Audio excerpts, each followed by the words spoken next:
Wow, wow, wow. Amazing stuff. I know you are thrilled by what you've seen on your screen. And of course, sitting next to me is the man himself, the inventor of Ubokobong, the first ever African skin bio-robotic hand. Good to have you, Ubokobong Amanam. Welcome to the show. Of course, he's here, and I'm amazed. And when I saw this online, and I was like, wow, this is amazing. Having such a thing happen in the city in Nigeria, it totally blew my mind away. And I said, no, you have to be on Tech Insight, and it's good. It's good you are here today. So let's get to it.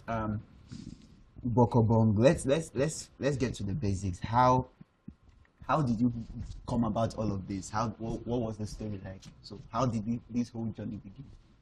Okay. My story, or this journey started years back when I had an accident. I lost like 3 of my fingers due to a fireworks explosion. That was on New Year Eve. Yeah. So and it really made me feel bad. I was really depressed because I needed an artificial finger to replace the missing ones. Yeah. And unlucky for me, the doctor told me there is no place in the world that you can get artificial fingers. Yes, that match my skin color, because I needed something that actually looks exactly like my missing fingers, because I was feeling a little bit different from society. Exactly. Yeah, I wasn't born this way, so it was a new normal to me, and that messed with me psychologically. Wow. So I really needed a replacement for it. So that made my brother John Amanam. Yeah, he went into research on it. So he basically went into research because of the situation that was at hand. Yes, that was what inspired him to go into the production of hyper-realistic prosthesis. Yes, so when he solved my problem by giving me and by producing an artificial finger that matched my skin tone, medically called prosthesis. So he saw that was a very big unexplored field. Yes. So producing your prosthetic finger was the first. Yes. Was the first project he did. Yeah. So that inspired him, and he saw more that there is a very big gap in society, especially people living with disabilities, amputees. Yes, because it's one thing to have a prosthesis and one thing to have a prosthesis that matches your skin tone. Yeah, and a black man. For that matter. That was one of the things that caught my attention. The fact that it's made customized. That when you see these skins, you won't even tell the difference between the one that is artificial and the person's natural skin. But amazing stuff. Let's talk about the design of the Ubokobong. How has the journey been like from the thoughts? Your brother did yours and then started his company, and you guys started making these prosthetic designs. But there's something different about the one you invented, the Ubokobong Bio-Robotic Hand. What was the journey like creating Ubokobong? Okay, I would say 2 things inspired me. One, my brother, because when he began the production of hyper-realistic prosthesis, so that was just for cosmetics, for aesthetics. Yeah. So there was a need for functionality. So that was what gave birth to Ubokobong. And also a few years back, as I said earlier, the doctor told me that I can't get an artificial finger anywhere. And if I'm to get anyone, which is a robotic finger, I'll have to go to Germany to go a surgery for it. Yeah, so and he asked me if I'm ready to spend the rest of my life on drugs. So I'll be taking drugs to supplement the surgery. Yes, so that my nerves won't react to the electrodes and all that stuff. Interesting. So it was something I wasn't ready to bear. So I just had to let it go. So, but now with the invention of Ubokobong, you could actually have an artificial robotic body part that you don't need to go for surgery. It's detachable. Yeah. So it's 100% controlled by the wearer. So I saw there's something about the Ubokobong in the sense that it can move, it can sense, the fingers can move. I don't know if we can have the video on screen where you can see the model, the lady. She was able to pick things with the finger, touch things, and do all of that. Yes. So what mechanism went into that? Okay.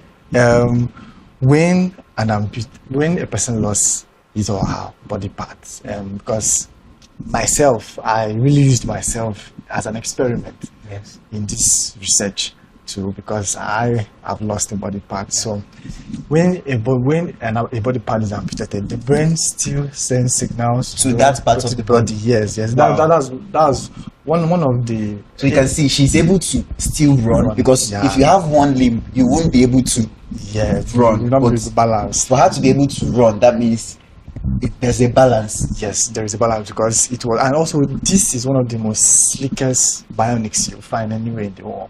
Wow. Normally, bionics are boogers. Yeah, the ones exactly. you find abroad, the whites, the ones they produce are boogers. But this follow the shape of the other of her hand, so it's very. So did you have to take her details, measure her hand before you went into the production of this? Yeah, it's a very complex process. It's not a. So it's not like the normal process. You just go out there, buy a prosthetic hand and put on. No, this is a special kind of bionics. So as I said earlier, those signals that are sent from the brain to those missing body parts, even though they are not, because the brain doesn't know that those parts are not there. Yes. So the brain still sends signal to those parts of the body. That is one of the reasons why sometimes amputees experience what we call phantom limbs, where they feel like that part is still there, but it's not there. So they have that feeling is the brain still sending signals. So what this bionic does is it picks those signals and transform them into motion. The amputee can control the hand when. So it has to work with the brain.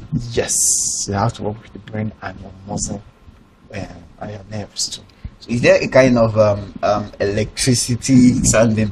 So that someone will not put on that and then there's a shock or a spark. No, it's very lightweight. It's rechargeable. It's powered through Type-C. Amazing stuff. It's powered, so you have to recharge it. Yes. You have to charge it, but it lasts can last up to more than two days. Wow. Yes, so the charging is for the sensitivity and all of that. It is battery powered. Battery powered. Yes. So that makes me begin to consider: is it going to be more like heavy on the wearer? No. It's very lightweight. That's why she's able to run. She's able to slice things. She does everything comfortably. So it's not the kind of bionics you find outside. It's special. So this is one of the reasons that shows that here in Africa we could do it. We could do anything. Everything is possible here in Africa. It's just about believing in yourself that you can do it. Yes, you can. Wow. Let's go on a break, and when we return, more interesting conversation coming right here on Tech Insights.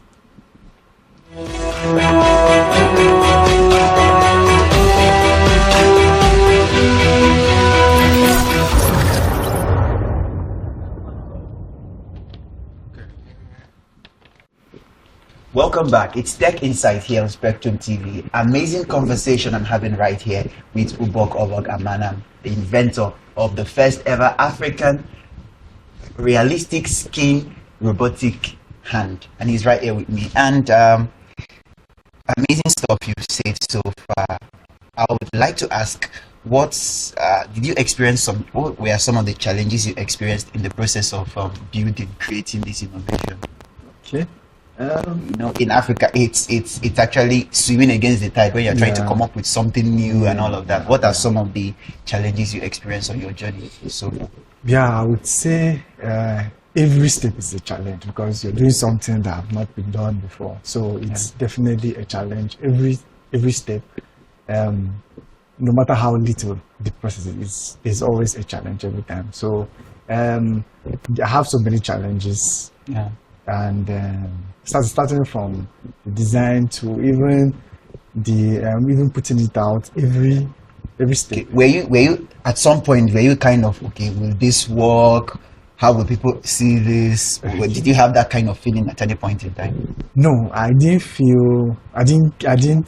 care what people say because I knew what you already saw the finished product in your mind. Yes, I believed in myself. Yeah, I knew that I was going to do this. So I need this your kind of motivation. I need this your kind of motivation. Yeah, amazing. This Ubokobong what impact do you feel it's going to make for African amputees? And is it just only for hands, arms, or are you going to expand into other parts of the body, limbs, and all of that? Yes, we research is ongoing on how to go into production of robotic legs. We have robotic hands with upper limb amputations, those from the shoulder. For this Ubokobong, like from where? From below the elbow. From below the elbow. Yes, but we'll soon launch the one for above the elbow. So it's a process. Everything is a process. So what Ubokobong will do? Ubokobong will bring comfort and hope to so many. Like I could see the lady, see the way she was smiling, she was so happy, and this is not even the final. Yeah, this is not even the final outlook of it. Yes, the final outlook of it. Actually, look, you won't tell the difference between hand and so on. So you have the bionics that have fingerprints, nails, and the fingerprint is actually would actually be real fingerprint. Yeah, you could actually see it. It's to have, let's say, I don't want to sound like God, but I would say you have like a bionics that has like, let's say, 80% physical human feature. So features. Yes, features. So you have nails, hairs, whatever thing you can imagine how the physical human hand will look like. Ubokobong will actually have that. Wow. So Ubokobong will bring comfort, as I said earlier. Yeah, because it's like what you see in the movie. You're actually using it. Yeah, because before this time, the technology have not really focused on what Africans really want. Yeah, so it's time we look within and solve our own problems. And the fact that we are solving our own problems by ourselves. Yes, because we keep relying on the West. We will be this way for forever. And the person that brings the solution, the one who is being served will be the servant to the one that's bringing the solution. Yeah, and these guys, the West don't really care so much about us when it comes to technology. So, reality. Yes, reality. We have to build our own technology. So this is it. This is building our own technology. So this is not just for me, but it's for Africa. For Africa. Yeah, and all the black skin amputees around the world. Wow. When are we expecting? I know this is not the final outlook of the Ubokobong arm. Yeah. When are we expecting the final launch, the unveiling of the final outlook? Yes. If this acts like this, it's making so much sense how it is like this. I can only imagine what it would be like. The final outlook would be like. Yeah, and me too. I can't wait to see it. But you already know what it is. You're the one creating it. You're the one creating it because you are just like a creator. You don't want to be like God, but just like God. Before God said, "Let there be," He already had it in His mind, and you get. So now you're already projecting the final outlook of the Ubokobong arm, and like what's it going to be like? Yeah, let me reserve my comment till that day. Amazing stuff. And then what would be your word to encourage? I know there are people out there watching us across Africa and the rest of the world. What would be your word to someone? The most amazing fact about your story is the fact that it came out of a place of disadvantage. You had an accident, lost your fingers, and today we have something that is going to affect the whole of Africa and the black race. What would be your word to someone out there? Yes, for those who are feeling bad, feeling like they can't achieve their dreams, and I would say keep believing in yourself. Yeah, because you must first believe in yourself before someone else believe in you. Yeah, so it's going to be tough. Definitely, life is full of challenges. We should focus more on the solutions rather than the problems, because the more you focus on the solutions, it will automatically open ways naturally.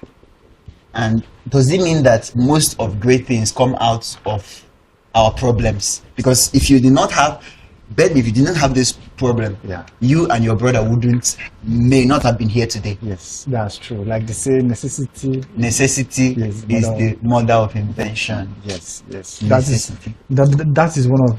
also another key point we need to focus to in technology in Africa. We need to look at what is necessary. What is necessary in the society? Yes. Look at the problems we have, because Africa has so much problems, and that means this is where technology needs to thrive, because there are so much problems to be solved. Yes, technology. Wow. Yeah. So we need to be very specific about the kind of technology we invest into. Yeah, because we have so many problems in Africa that only technology can solve. Yeah.